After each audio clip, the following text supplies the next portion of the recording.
Okay, so today I want to analyze text 2 from the 2017 November exam.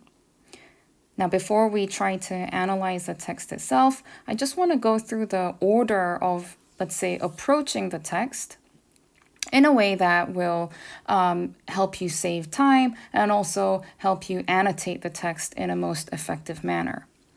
Now let's go straight to the guiding question. So once you've received the text, as I advised last time, you might want to go straight to the guiding question before moving any further.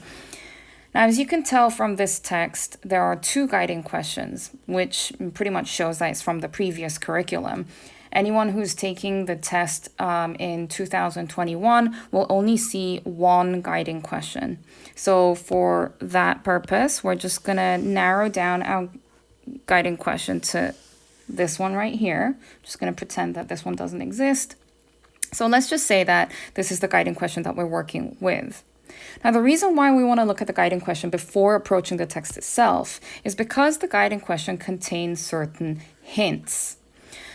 So the purpose of the guiding question isn't necessarily to shape your entire essay or to make sure that your entire essay is designed and structured so that every single paragraph is a direct answer to the guiding question.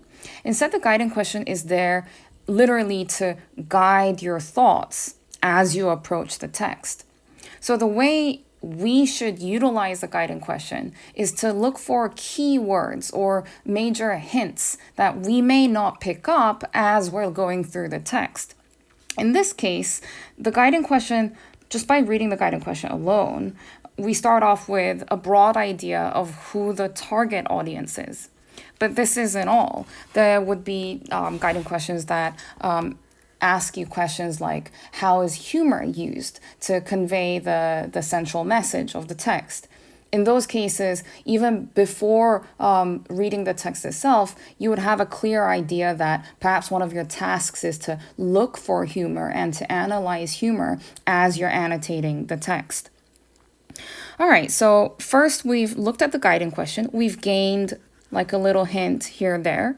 The second thing we want to do is to look at the footnotes.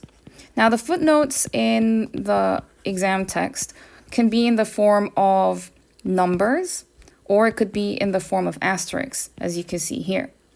Now, the reason we want to look at footnotes is because they contain definitions of certain terms, or in certain cases, they will provide valuable context to the text itself.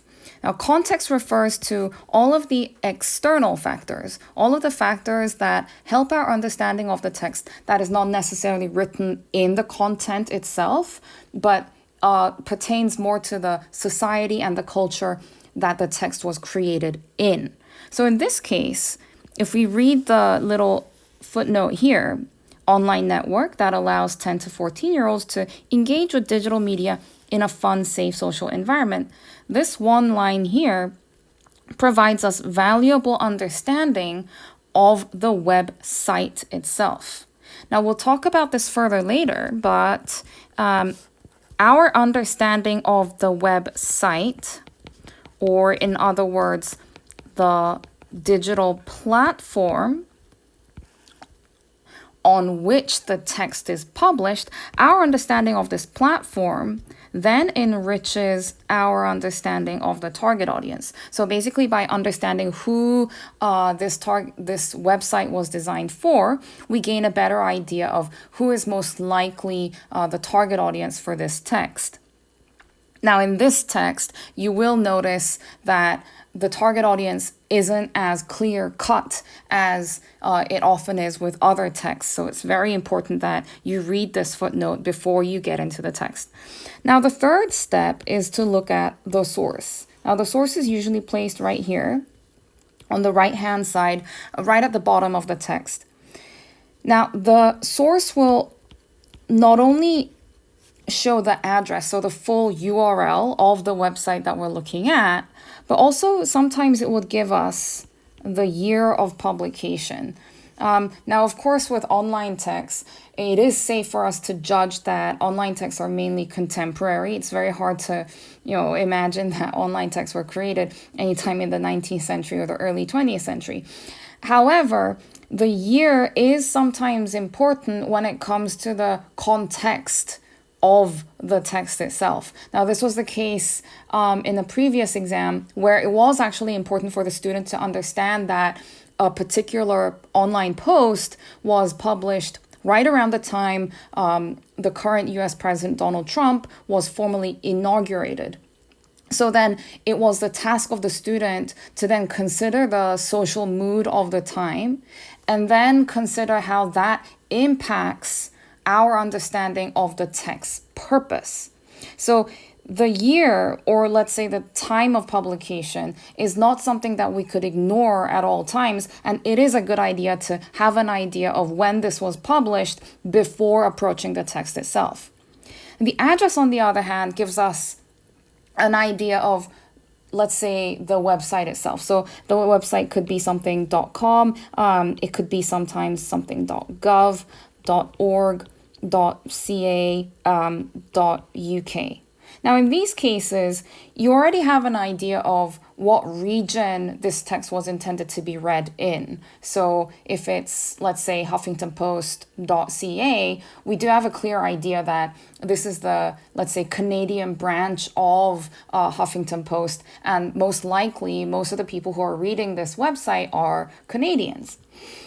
If the website ends with .gov or .org, perhaps it's safe for us to assume that the website has a certain level of neutrality, maybe. Perhaps the content in the website has a level of credibility. These are some of the basic assumptions that we can make before approaching the text itself. So let's just recap real quick. So first, we want to look at the guiding question. Just get an idea of what we're looking for, what could possibly stand out. Secondly, we're then going to look at the footnote, just in case there's something that sticks out, something that we may miss. And number 3, we want to look at the source, just so that we could gain, let's say, better contextual information before we approach the text.